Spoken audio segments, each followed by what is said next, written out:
श्रीनगर में तेज धमाका, पंजाब के फिरोजपुर में ड्रोन अटैक में 3 लोग झुलसे।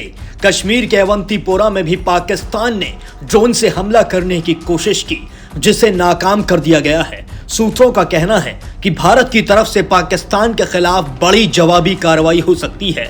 कल रात में भारत ने पाकिस्तान ड्रोन अटैक पर संयम दिखाया था। पाकिस्तानी एयर स्पेस में सिविलियन फ्लाइट का भी ध्यान रखा था, मगर पाकिस्तान ने आज फिर वही हरकत कर दी है। जम्मू एयरपोर्ट यूनिवर्सिटी को बनाया गया निशाना, S-400 ने सभी को मार गिराया।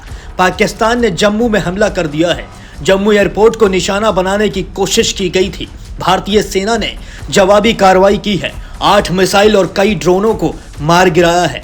पूरे जम्मू में ब्लैकआउट किया गया है। भारतीय सेना पाकिस्तान की नापाक हरकतों को मुंह तोड़ जवाब देने के लिए तैयार है। अखनूर और सांभा में गोलीबारी की गई है। पाकिस्तान की नापाक हरकतों का भारतीय सेना मुंहतोड़ जवाब दे रही है। भारतीय सेना ने कई मिसाइल और ड्रोन मार गिराए हैं। पाकिस्तान ने सांबा और अखनूर में भारी गोलीबारी की है। पूरे जम्मू में ब्लैकआउट किया गया है। पाकिस्तान की नापाक हरकतों का मुंहतोड़ जवाब देने के लिए भारतीय सेना पूरी तरह से तैयार है। वहीं राजौरी में पाकिस्तान ने फिदायीन हमले किए हैं। जम्मू के कई इलाकों में पूरी तरह ब्लैकआउट कर दिया गया है। पाकिस्तान कुछ जगहों पर ड्रोन से हमले किए हैं। जम्मू यूनिवर्सिटी के पास 2 पाकिस्तानी ड्रोन मार गिराए गए हैं। भारत की एयर डिफेंस सिस्टम ने हमलों को नाकाम भी कर दिया है।